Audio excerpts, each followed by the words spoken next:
Welcome to Brindavan, a Parthasarathi family Samarpanam to our beloved parents, a space for enjoying Vaishnava Sampradaya, slokas, songs, Divadesa Pasarams and much more. May 1st, 2025, Chitrai Thiruvadirai, Jagadacharya, Emperumana Ramanuja Jayanti. We will recite Gadyatrayam. This is the first part, Sharanagati Gadyam. रामानुजदयापात्रं ज्ञानवैराग्यभूषणं श्रीमद्वेङ्कटनाथार्यं वन्दे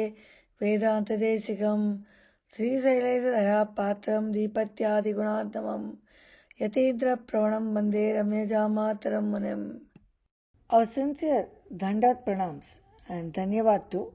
Sriman Venkat Srinivasan Swaman of Atlanta, our nephew and gem of our family, for having recited Sharanagati Gatyam Pasurams with great divinity and grace, for us to completely surrender to the lotus feet of Sriman Narayana as told by Acharya Emperumana Jagadacharya. श्रीमान् वेङ्कटनाथार्यः वेदान्ताचार्यवर्यो मे सन्निधत्यो नित्यमरुहदस्फरिदाणि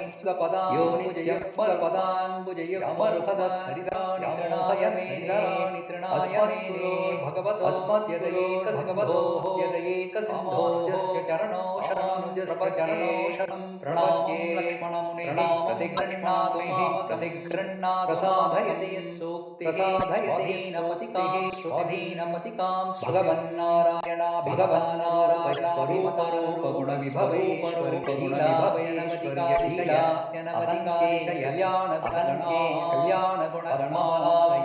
पद्मभक्ति श्रियं भक्ति देवी श्रियं नित्यानपायिनी देवदेवदिव्यमहिषी अखिलजगन्मातरम्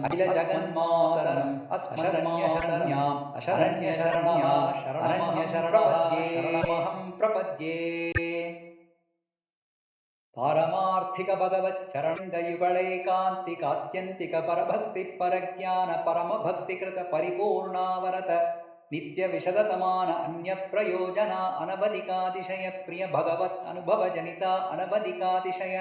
प्रीतिकारिता शेषा वस्तोचिता शेषतैकरतिरूप नित्यकैङ्कर्य प्राप्त्यपेक्षया पारमार्थिकी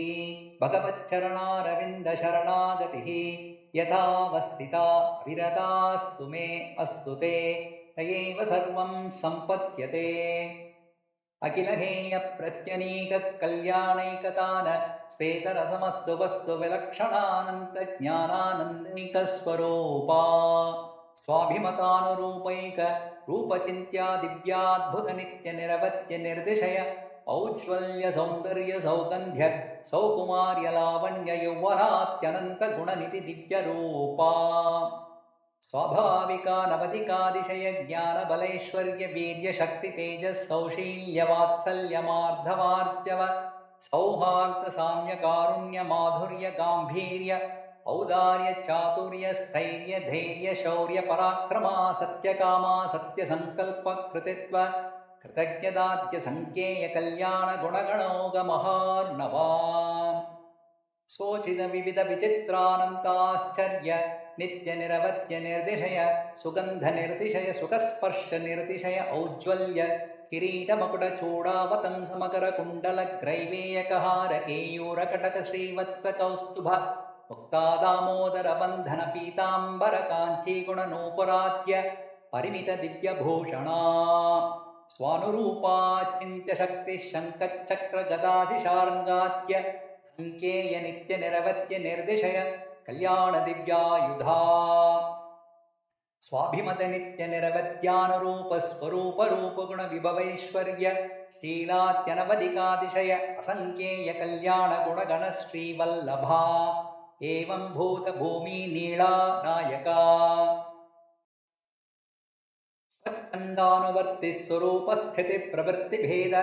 अशेष शेषतैकरतिरूप नित्य निरवत्य निर्दिशय ज्ञानक्रिय ऐश्वर्याद्यनन्त कल्याण गुणगण शेष शेषाशन ಗರುಡ ಪ್ರಮುಖ ನಾನಾ ವಿಧಾನಂತ ಪರಿಜನ ಪರಿಚಾರಿಕಾ ಪರಿಚರಿತ ಚರಣಯುಗಳ ಪರಮಯೋಗಿ ವಾಂಗ್ ಮನಸಾ ಪರಿಚೇದ್ಯ ಸ್ವರೂಪ ಸ್ವಭಾವ ಸ್ವಾಭಿಮತ ವಿವಿಧ ವಿಚಿತ್ರಾನಂತ ಭೋಗ್ಯ ಭೋಗೋಪಕರಣ ಭೋಗಸ್ಥಾನ ಸಮೃದ್ಧಾನಂತಾಶ್ಚರ್ಯಾನಂತ ಮಹಾವಿಭವಾನಂತ ಪರಿಮಾಣ ನಿತ್ಯ ನಿರವತ್ಯ ನಿರ್ದಿಶಯ ಶ್ರೀವೈಕುಂಠನಾಥ ಸ್ವಸಂಕಲ್ಪಾನ್ ವಿಧಾಯಿ ಸ್ವರೂಪ ಸ್ಥಿತಿ ಪ್ರವೃತ್ತಿ ಸ್ವಶೇಷದೇಕ ಸ್ವಭಾವ ಪ್ರಕೃತಿ ಪುರುಷ ಕಾಲಾತ್ಮಕ ವಿವಿಧ ವಿಚಿತ್ರಾನಂತ ಭೋಗ್ಯ ಭೋಕ್ತೃವರ್ಗ ಭೋಗೋಪಕರಣ ಭೋಗಸ್ಥಾನ ರೂಪ ನಿಖಿಲ ಜಗದುದಯ ವಿಭವ ಲಯ ಲೀಲಾ ಸತ್ಯಕಾಮ ಸತ್ಯ ಸಂಕಲ್ಪ ಪರಬ್ರಹ್ಮಭೂತ ಪುರುಷೋತ್ತಮ ಮಹಾವಿಭೂತೆ ಶ್ರೀಮನ್ ನಾರಾಯಣ ಶ್ರೀ ವೈಕುಂಠನಾಥ ಅಪಾರ ಕಾರುಣ್ಯ ಸೌಶೀಲ್ಯ ವಾತ್ಸಲ್ಯ ಔದಾರ್ಯ ಐಶ್ವರ್ಯ ಸೌಂದರ್ಯ ಮಹೋದಧೆ ಅನಾಲೋಚಿತ ವಿಶೇಷಾಶೇಷ ಲೋಕಶರಣ್ಯ ಪ್ರಣತಾರ್ತಿಹರ ಆಶ್ರಿತ ವಾತ್ಸಲ್ಯೇಕ ಜಲಧೆ ಅನವರತ ವಿದಿತ ನಿಖಿಲ ಭೂತ ಜಾತಯಾತಾತ್ಮ್ಯ ಅಶೇಷ ಚರಾಚರ ಭೂತ ನಿಖಿಲ ನಿಯಮನ ನಿರತ ಅಶೇಷ ಚಿತ್ ವಸ್ತು ಶೇಷಿಭೂತ ನಿಖಿಲ ಜಗದಾಧಾರ ಅಖಿಲ ಜಗತ್ ಸ್ವಾಮಿನ್ ಅಸ್ಮತ್ ಸ್ವಾಮಿನ್ ಸತ್ಯಕಾಮ ಸತ್ಯ ಸಂಕಲ್ಪ ಸಕಲೇತರ ವಿಲಕ್ಷಣ ಅರ್ಥಿಕಲ್ಪಕ ಆಪತ್ಸಖ ಶ್ರೀಮನ್ ನಾರಾಯಣ ಅಶರಣ್ಯ ಶರಣ್ಯ ಅನನ್ಯ ಶರಣಃ ತ್ವತ್ಪಾದಾರವಿಂದಯುಗಳಂ ಶರಣಮಹಂ ಪ್ರಪದ್ಯೆ ಮಾತರಂ ದಾರಾನ್ ಪುತ್ರಾನ್ ಬಂಧೂನ್ ಸಖೀನ್ ಗುರೂನ್ ರತ್ನಾನಿ ಧನನಾನ್ಯಾನಿ ಕ್ಷೇತ್ರಾನಿ ಚ ಗೃಹಾಣಿ ಚ ಸರ್ವಧರ್ಮಾಂಶ್ಚ ಸಂತ್ಯಜ್ಯ ಸರ್ವಕಾಮಾಂಶ್ಚ ಸಾಕ್ಷರಾನ್ ಲೋಕವಿಕ್ರಾಂತ ಚರ್ಣೋ ಶರಣಂ ತೇ ವ್ರಜಂ ವಿಭೋ ತ್ವಮೇವ ಮಾತಾ ಚ ಪಿತಾ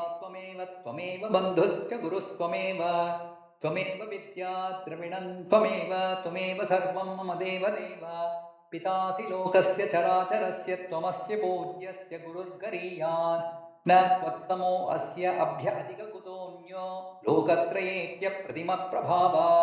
ತಸ್ಮಾತ್ ಪ್ರಣಮ್ಯ ಪ್ರಣಿಧಾಯ ಕಾಯಂ ಪ್ರಾಸಾದಯೇತ್ ಮಾಮಹಮೀಶ ಮೇಢ್ಯಂ ಪಿತೇವ ಪುತ್ರಸ್ಯ ಸಖೇವ ಸಖ್ಯುಃ ಪ್ರಿಯ ಪ್ರಿಯಾರಾರ್ಹಸಿ ದೇವ ಸೂಡುಂ ಮನೋವಾಕ್ಕಾಯೈಃ ಅನಾದಿಕಾಲ ಪ್ರವೃತ್ತಾನಂತ ಕೃತ್ಯಕರಣ ಕೃತ್ಯಾಕರಣ ಭಗವದಪಚಾರ ಭಾಗವತಪಚಾರ ಅಸಹ್ಯಾಪಚಾರ ರೂಪ ನಾನಾ ವಿಧಾನಂತಾಪಚಾರಾನ್ ಆರಬ್ಧ ಕಾರ್ಯಾನ್ ಅನಾರಬ್ಧ ಕಾರ್ಯಾನ್ ಕೃತಾನ್ ಕ್ರಿಯಮಾಣಾನ್ ಕರಿಷ್ಯಮಾಣಾಂಶ್ಚ ಸರ್ವಾನ್ ಅಶೇಷತಃ ಕ್ಷಮಸ್ವ ಅನಾದಿಕಾಲ ಪ್ರವೃತ್ತ ವಿಪರೀತ ಜ್ಞಾನಂ ಆತ್ಮ ವಿಷಯಂ ಕೃಷ್ಣ ಜಗತ್ ವಿಷಯಂ ಚ ವಿಪರೀತ ವೃತ್ತಂ ಚ ಅಶೇಷ ವಿಷಯಂ ಅಧ್ಯಾಪಿ ವರ್ತಮಾನಂ ವರ್ತಿಷ್ಯಮಾನಂ ಚ ಸರ್ವಂ ಕ್ಷಮಸ್ವ ಮದೀಯಾನಾದಿ ಕರ್ಮ ಪ್ರವಾಹ ಪ್ರವೃತ್ತಾಂ ಭಗವತ್ ಸ್ವರೂಪ ತಿರೋಧಾನಕರೀ ವಿಪರೀತ ಜ್ಞಾನ ಜನನೀ ಸ್ವವಿಷಯಾಯಾಶ್ಚ ಭೋಗ್ಯ ಬುದ್ಧೇರ್ಜನನೀ ದೇಹೇಂದ್ರಿಯತ್ವೇನ ಭೋಗ್ಯತ್ವೇನ ಸೂಕ್ಷ್ಮರೂಪೇಣ ಚ ಅವಸ್ಥಿತಾಂ ದೈವೀಂ ಗುಣಮಯೀಂ ಮಾಯಾಂ ದಾಸಭೂತಃ ಶರಣಾಗತೋಸ್ಮಿ ತವಾಸ್ಮಿ ದಾಸಃ ಇತಿ ವಕ್ತಾರಂ ಮಾಂ ತಾರಯ ತೇಷಾಂ ಜ್ಞಾನಿ ನಿತ್ಯುಕ್ತಃ ಏಕಭಕ್ತಿರ್ವಿಶಿಷ್ಯತೆ ಪ್ರಿಯೋ ಹಿ ಜ್ಞಾನಿನೋತ್ಯರ್ಥಂ ಅಹಂ ಸ ಚ ಮಮ ಪ್ರಿಯಃ ದಾರಾಃ ಸರ್ವ ಏವೈತೆ ಜ್ಞಾನಿ ತ್ವಾತ್ಮೇವ ಮೇ ಮತಂ ಆಸ್ತಿತಃ ಸ ಹಿ ಯುಕ್ತಾತ್ಮಾ ಮಾಮೇವಾಮುತ್ತಮಾಂ ಗತಿಂ ಬಹೂನಾಂ ಜನ್ಮನಾಂ ಮಂತೆ ಜ್ಞಾನವಾನ್ ಮಾಂ ಪ್ರಪದ್ಯತೆ ವಾಸುದೇವಃ ಸರ್ವಮಿತಿ ಸ ಮಹಾತ್ಮಾ ಸುದುರ್ಲಭಃ ಇತಿ ಶ್ಲೋಕತ್ರಯೋದಿತ ಜ್ಞಾನಿನಂ ಮಾಂ ಕುರುಷ್ವ ಪುರುಷಃ ಸ ಪರಃ ಪಾರ್ಥ ಭಕ್ತ್ಯಾ ಲಭ್ಯತ್ವನನ್ಯಯಾ ಭಕ್ತ್ಯಾ ತ್ವನನ್ಯಯಾ ಶಕ್ಯಃ ಮದ್ಭಕ್ತಿಂ ಲಭತೆ ಪರಾಂ ಇತಿ ಸ್ಥಾನತ್ರಯೋದಿತ ಪರಭಕ್ತಿಯುಕ್ತಂ ಮಾಂ ಕುರುಷ್ವ ಪರಭಕ್ತಿ ಪರಜ್ಞಾನ ಪರಮಭಕ್ತಿ ಏಕಸ್ವಭಾವಂ ಮಾಂ ಕುರುಷ್ವ ಪರಭಕ್ತಿ ಪರಜ್ಞಾನ ಪರಮಭಕ್ತಿಕೃತ ಪರಿಪೂರ್ಣ ಅನವರತ ನಿತ್ಯ ವಿಶದತಮಾನ ಅನ್ಯ ಪ್ರಯೋಜನ ಅನವಧಿಕಾತಿಶಯ ಪ್ರಿಯ ಭಗವತ್ ಅನುಭವೋಹಂ ತಥಾವಿಧ ಭಗವತ್ ಅನುಭವ ಜನಿತ ಅನವಧಿಕಾತಿಶಯ ಪ್ರೀತಿಕಾರಿತಾ ಶೇಷಾವಸ್ಥೋಚಿತಾ ಶೇಷತೈಕರತಿರೂಪ ನಿತ್ಯ ಕಿಂಕರೋ ಭವಾನಿ ಏವಂ ಭೂತ ಮತ್ಕೈಂಕರ್ಯ ಪ್ರಾಪ್ತ್ಯುಪಾಯತಯಾ ಅವಕ್ಲುಪ್ತ ಸಮಸ್ತ ವಸ್ತು ವಿಹಿನೋಪಿ अनन्ततत्विरोधि पापाक्रान्तोऽपि अनन्तमदपचारयुक्तोऽपि अनन्तमतीयापचारयुक्तोऽपि अनन्तासह्यापचारयुक्तोऽपि एतत्कार्यकारणभूतानादिविपरीताहङ्कार विमूढात्मस्वभावोऽपि एतदुभयकार्यकारणभूतानादि विपरीतवासनासम्बन्धोऽपि एतदनुगुणप्रकृतिविशेषसम्बन्धोऽपि एतन्मूल आध्यात्मिक आदिभौतिक आदिदैविक सुखदुःख तद्धेतुतरितरो प्रेक्षणीय विषयानुभव ज्ञान संकोच रूपमच्चरणारविन्दयुगळैकान्तिकात्यन्तिक परभक्ति परज्ञान परमभक्ति विघ्न प्रतिहतोऽपि येन केनापि प्रकारेण त्वयवक्ता त्वं केवलं मदीयैव दयया निःशेष विनष्ट सहेतुकमच्चरणारविन्दयुगळैकान्तिकात्यन्तिक परभक्ति परज्ञान परमभक्ति विघ्नः मत्प्रसादलब्धमच्चरणारविन्दयुगळैकान्तिकात्यन्तिक परभक्ति परज्ञान परमभक्तिः मत्प्रसादादेव साक्षात्कृत यथावस्थिता मत्स्वरूपरूपगुणविभूति इलोपकरणविस्तारः अपरोक्षसिद्धमन्यां यथा मद्दास्येकस्वभावात्मस्वरूपः मदेकानुभवः मद्दास्येकप्रयः परिपूर्ण अनवरत नित्यविशततमान अन्यप्रयोजना अनवधिकातिशय प्रियमदनुभवस्त्वम् तथाविधमदनुभवजनिता अनवधिकातिशय प्रीतिकारिता शेषावस्तोचिता शेषशेषतैकरतिरूपनित्यकिङ्करो भव एवं भूतोऽसि आध्यात्मिक आधिभौतिक आदिदैविक दुःखविघ्नगन्धरहितस्त्वं त्वयमर्थानुसन्धानेन सह सदैवं वक्ता यावत् शरीरपातमत्रैव श्रीरङ्गे सुखमास्व शरीरपातसमये तु केवलं मदीयैव दयया अतिप्रबुद्धः मामेवावलोकयन् अप्रच्युतपूर्वसंस्कारमनोरथः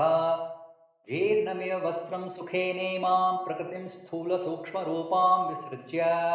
तदानीमेव मत्प्रसादलब्ध मच्चरणारविन्दयुगळैकान्तिकात्यन्तिकपरभक्तिपरज्ञान परमभक्तिकृत परिपूर्ण अनवरत नित्यविशततमान अन्यप्रयोजना अनवधिकातिशय प्रियमदनुभवस्त्वं तथाविधमदनुभवजनिता अनवधिकातिशय प्रीतिकारिता शेषावस्तोचिता शेषशेषतैकरतिरूपनित्यकिङ्करो भविष्यति मातेवो तत्र संशयः अनृतं नोक्तपूर्वं येन च वक्षे कदाचन रामोद्विर्नाभिभाषते सकृदेव प्रपन्नाय तवास्मीति च याचते अभयं सर्वभूतेभ्यो ददाम्येतत्प्रतं मम सर्वधर्मान् परित्यज्य ममेकं शरणं व्रज अहं त्वा सर्वपापेभ्यो मोक्षयिष्यामि मा शुचः इति मयैव हि उक्तम् अतस्त्वं तव तत्त्वतो मज्ञानदर्शनप्राप्तिषु निःसंशयः सुखमास्व।